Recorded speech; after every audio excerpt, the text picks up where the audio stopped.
Olá pessoal do Topa Pensar, Samuel Mendonça, dando continuidade aqui depois de alguns dias que eu estou aí envolvido num trabalho muito denso, mas consegui hoje tirar aí um tempo para a continuidade dos nossos vídeos na seção Leituras Filosóficas. Hoje, tratando aí em continuidade àquela leitura que fizemos do Vida e Obra da Coleção dos Pensadores, volume dos Pré-Socráticos da edição de 1978, que foi a segunda. Hoje vamos examinar aí uma pequena introdução do professor Gerd Börheim, que foi um professor assim muito importante, que faleceu em 2002, ele era de Caxias do Sul, e ele traduziu aí, reuniu os fragmentos dos pré-socráticos num volume intitulado Pré-Socráticos da editora Cultrix. É interessante notar que quando na minha graduação em filosofia, lá no início da década de 90, este foi um dos livros que foi assim referência, que foi estudado no curso, justamente pelo fato de que o professor Gerd Börheim ofereceu ao público, nacional, uma tradução em português, evidente, de um texto que até aquele momento era assim disponível somente em francês, em alemão, em inglês, em espanhol, eventualmente, né?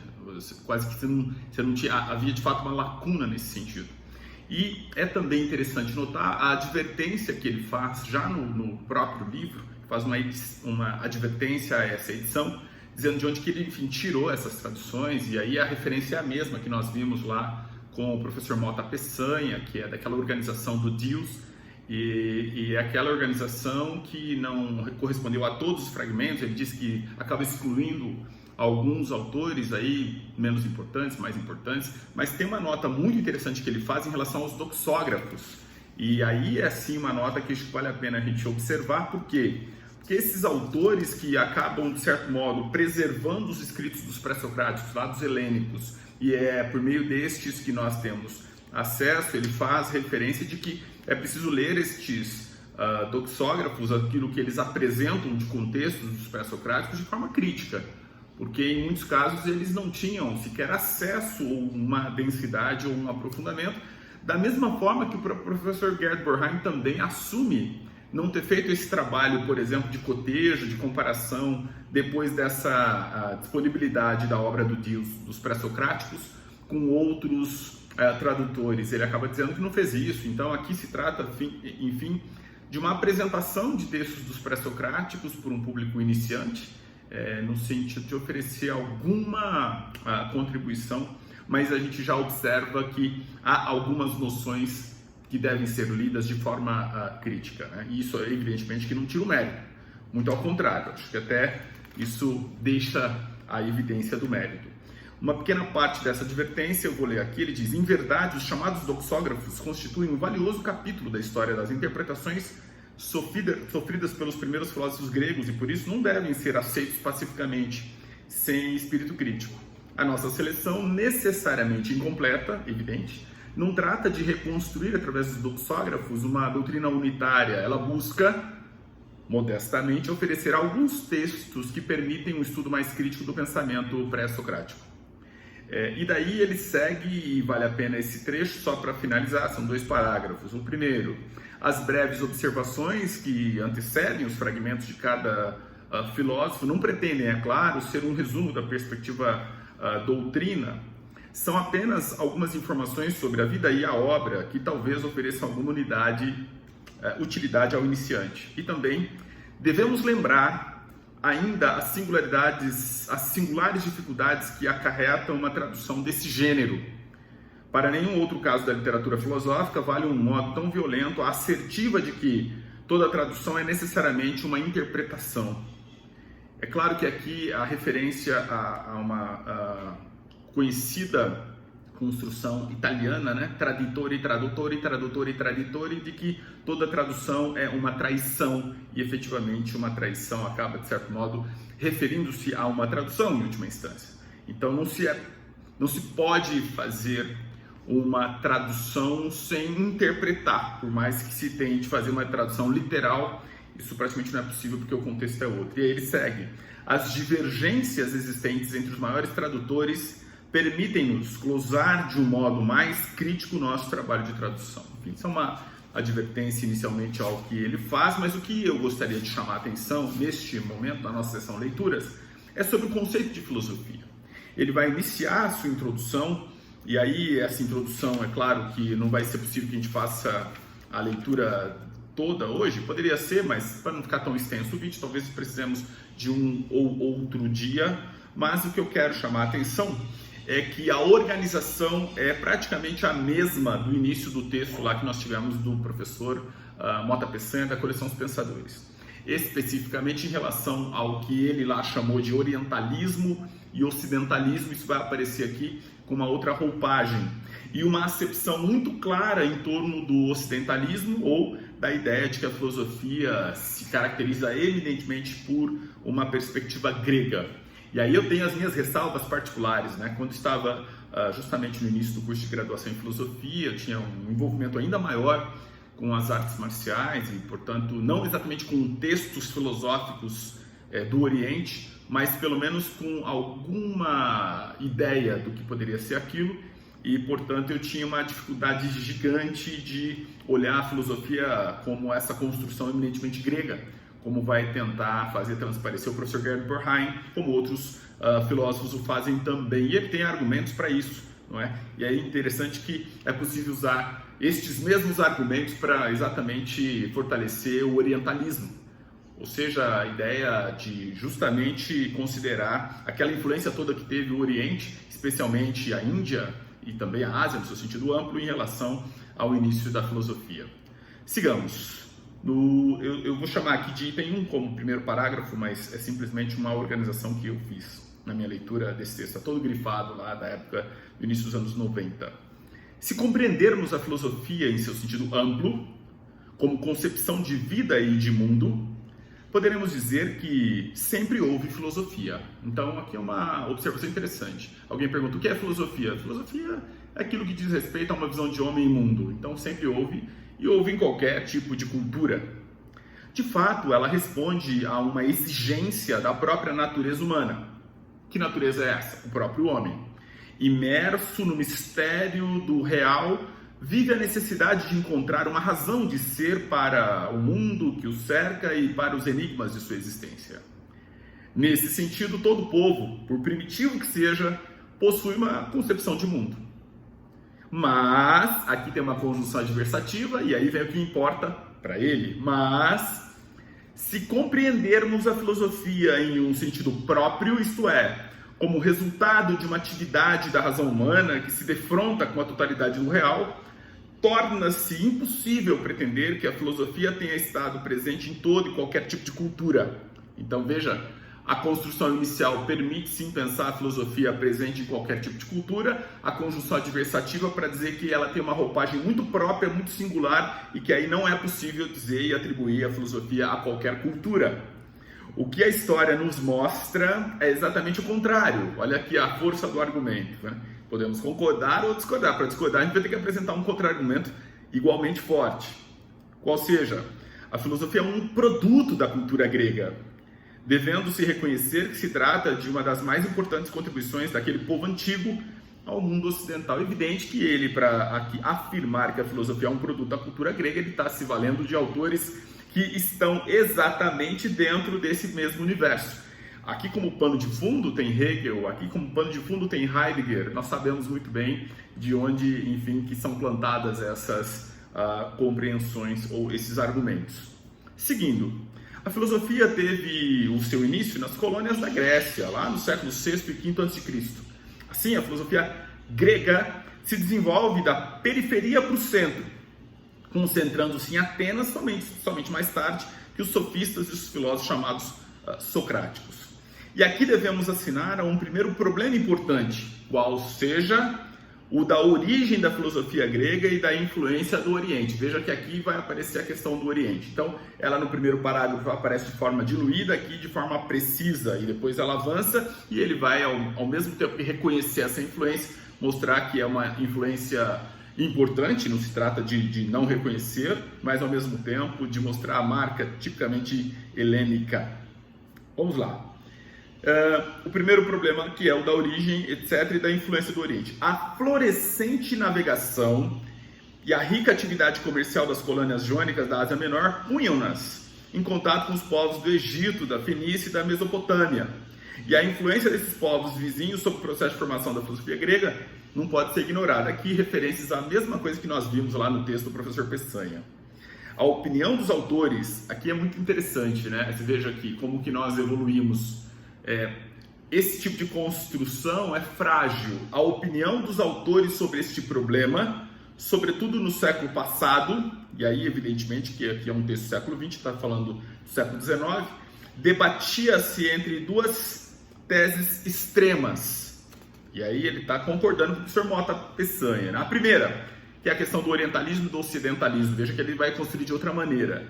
A primeira afirma que a Grécia trouxera do Oriente todos os principais conteúdos de sua cultura e, assim sendo, seria ela destituída de originalidade maior, mesmo em relação à filosofia. E a segunda tese faz o elogio do milagre grego, defende a independência do gênio helênico, considerando-o uma espécie de produto exótico dentro do panorama bárbaro dos povos antigos. Esse bárbaro aqui é tipicamente grego e tipicamente, hegeliano, né? Isso está muito presente em Hegel.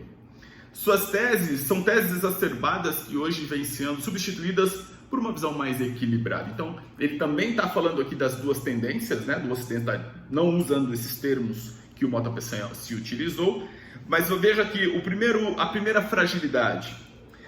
A opinião dos autores sobre este problema. Que autores? Hoje, os nossos textos, eles vão reivindicar que não se construa alguma coisa assim, porque aqui tem uma fragilidade metodológica, né? É evidente que esses autores são autores que estão lá nas referências bibliográficas, né? Mas aqui hoje a gente precisaria dizer com clareza a opinião de autores X, Y, Z, etc e tal, para poder falar disso. Mas realmente ele está seguramente com as mesmas fontes do Mota Peçanha, tanto que a argumentação é a mesma. No entanto, agora vem uma parte que já vai diferenciar, porque lá Peçanha não deu essa ênfase, embora ele tenha também construído por aí, não deu essa ênfase que a gente vai ver aqui no texto do professor Gerd Borheim. Vejamos. Sem dúvida, veja só, essa expressão sem dúvida é uma expressão absolutamente dogmática. Como assim, sem dúvida? Como é que não se pode ter dúvida em se tratando de filosofia, né? Então, cuidado com essas expressões. Sem dúvida, os gregos sofreram influência de outros povos. Todo povo desenvolve certas ideias sobre a vida e o mundo, desdobra certas concepções sobre a alma, sobre a origem do mundo a partir do caos, sobre os ciclos cósmicos e a unidade do universo, etc. Essas ideias, sob a forma de mitos, estão presentes nas mais antigas religiões. Povos mais adiantados, como o do Egito, de outros países do Oriente Médio, chegaram até mesmo a desenvolver uma matemática, uma astronomia, uma medicina. Vejam que há o reconhecimento aqui do Oriente, inclusive no que diz respeito à construção da matemática, da astronomia e da medicina. E nem poderia ser diferente. E aqui a gente teria abertura para reconhecer nestes povos, especialmente do Egito ou do Oriente Médio, aí a contribuição em relação à construção de uma forma de filosofia. Que o contato com todos esses povos não poderia deixar os gregos imunes, é óbvio. Muitos dos temas que vão ocupar os filósofos gregos estão longe de poderem ser considerados originais. Mas, de novo, uma conjunção adversativa, atentos. A despeito disso, pode-se dizer que os gregos constituem uma exceção e que nos legaram uma cultura altamente original. Isso aqui, eu diria que há controvérsia. Se nós pegarmos autores que estão na Ásia, por certo, eles vão ter um entendimento distinto deste. Eu falo isso sobretudo depois de uma viagem que fiz à China em 2014 e conversando com vários professores de duas universidades que tive a oportunidade de conhecer, tanto em Xangai como em Beijing, e eles têm um entendimento de que há sim uma filosofia genuinamente chinesa. Então é muito interessante que quando a gente está lendo esses textos a partir de autores que estão fundamentalmente aí na vertente desse eurocentrismo, né? Autores sobretudo alemães, como é o caso de Hegel e Heidegger, mas outros também, mas esses se ocuparam desses temas, inclusive para criticar o Oriente, né, como povos primitivos, coisas do gênero. É interessante notar que se nós usássemos autores outros do próprio Oriente, tivéssemos acesso a textos clássicos, talvez nós construiríamos aqui um outro entendimento sobre o nascimento da filosofia. Esse é o meu ponto. Não que o professor Gerd Bohrheim esteja equivocado, né? As ações, as argumentações, elas estão ancoradas nas suas, evidentemente, obras lidas, nos seus textos, nas suas referências. E aqui eu chamo a atenção para a necessidade de nós olharmos isso com um certo cuidado e sim colocar em dúvida. Nada de sem dúvida. Claro que sim, os gregos teriam influência, como todos os povos, ok, mas esse tipo de expressão é sempre uma expressão que se deve tomar um certo cuidado e evitar conviver de perto com. Continuando, esta originalidade que ele está chamando aí dos gregos, né, pode ser constatada em 2 pontos básicos. De um lado, se certos elementos bárbaros, e que está entre aspas, penetraram na Grécia, vejam que esses elementos bárbaros já têm uma conotação tipicamente pejorativa aí do eurocentrismo em relação ao Oriente. Mas vejam só, se certos elementos bárbaros penetraram na Grécia, isso não autoriza a inferir que todo o conteúdo do pensamento grego seja alienígena ou estrangeiro. Receberam, sem dúvida, certas ideias gerais, mais ou menos comuns de resto dos povos primitivos.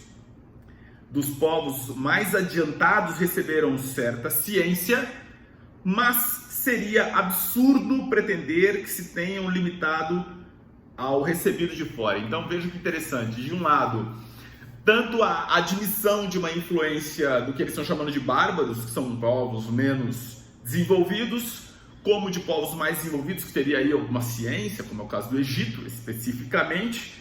Ainda assim, os gregos têm a sua própria marca, sua própria originalidade.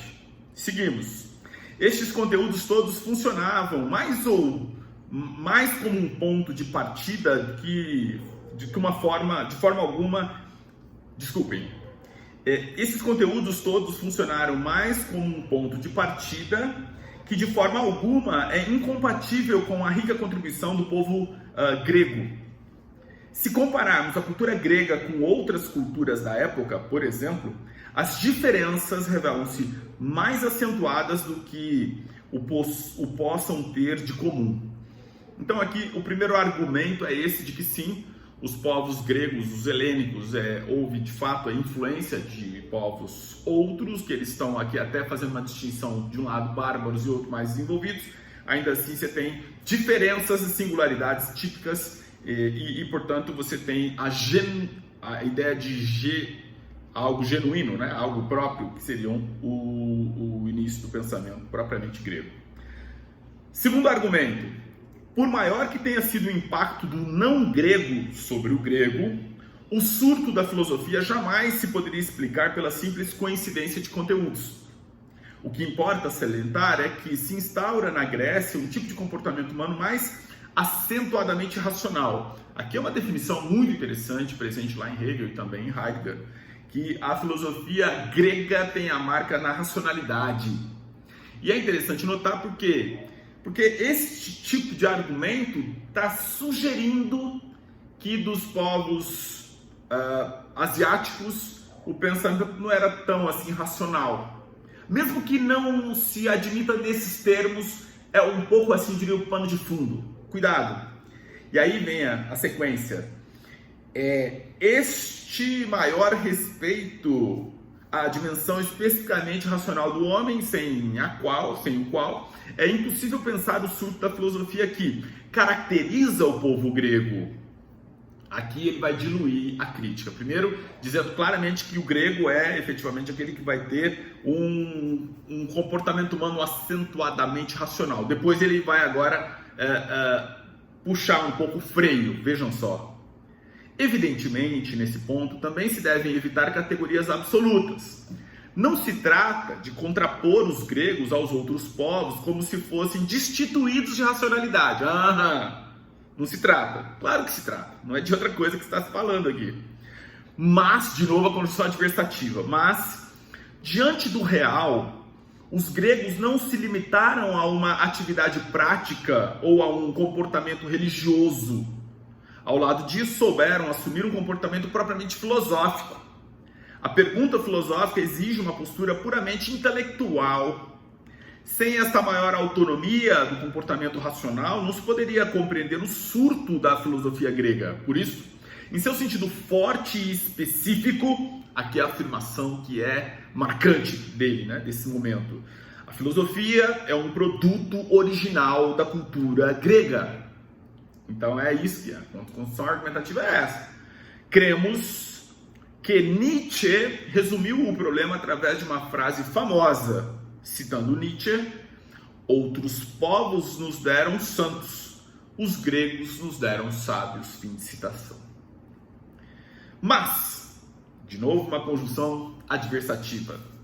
A instauração desse comportamento racional coloca ainda outras questões não menos complexas e difíceis de serem resolvidas. Devemos fazer também uma breve referência ao problema dos pressupostos religiosos do pensamento grego, ou o problema das relações entre religião e ciência na Grécia. Mais uma vez, o surto da filosofia só pode ser compreendido através de certas características muito peculiares à religião grega. Não se trata de afirmar que a religião tenha sido a causa da instauração da filosofia. Também não se trata tão só de reconhecer a coincidência de certos conteúdos. O problema consiste muito mais em compreender como é que esses conteúdos foram transferidos de um contexto mítico para o domínio da pergunta racional.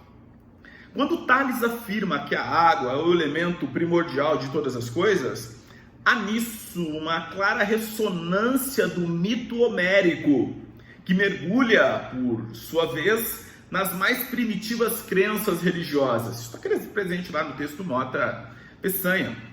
Mas tal ressonância não autoriza a dizer que a afirmação do mundo natural implica a recusa de uma realidade sobrenatural. Sem dúvida, as colônias em que se desenvolveu a filosofia pré-socrática não se caracterizavam pela intensa religiosidade da Grécia peninsular, que se extasiava na mesma época com a tragédia. Não é, contudo, a falta de religiosidade que explica o surto da filosofia.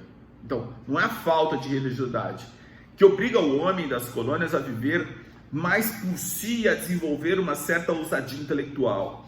O itinerário do pensamento pré-socrático não se desdobra do mito ao logos, mas de um logos mítico para a conquista de um logos mais acentuadamente noético. Essa é uma passagem importante. Por outro lado, se quisermos explicar tal ousadia, devemos atentar para um rasgo fundamental da religiosidade grega, qual seja, o homem grego não compreende os seus deuses como pertencentes a um mundo sobrenatural. Não. Deparamos com uma religião que desconhece o dogma ou qualquer tipo de verdade que não encontre os seus fundamentos na própria ordem natural. Então aqui a referência de que, pelo menos para os gregos aí desse período, nós estamos sim falando de uma vertente de deuses, mas sempre com uma relação com a ordem natural. Os deuses gregos apresentam-se com uma evidência que os prende à ordem natural das coisas. Não existe o exclusivismo do deus hebraico ou muçulmano, que só reconhece o homem quando esse se converte. Longe de se limitarem a uma igreja ou aos privilégios de um povo escolhido, os deuses gregos são reconhecidos em sua presença puramente natural da ordem do mundo. E é essa presença natural que empresta aos deuses gregos uma universalidade ímpar. Os deuses existem assim como existem as plantas, as pedras, o amor, os homens, o riso, o choro, a justiça. E aí, o último parágrafo para o vídeo não ficar muito extenso hoje, a gente continua amanhã. Sigamos. A partir de tais pressupostos religiosos, compreende-se que, aos poucos, uma atitude filosófica diante do real se tornasse viável, que o homem passasse a afirmar-se como um ser que, por suas próprias forças, questiona o real. Claro que a autonomia da pergunta filosófica, precisamente, só pode surgir ao cabo de um longo itinerário.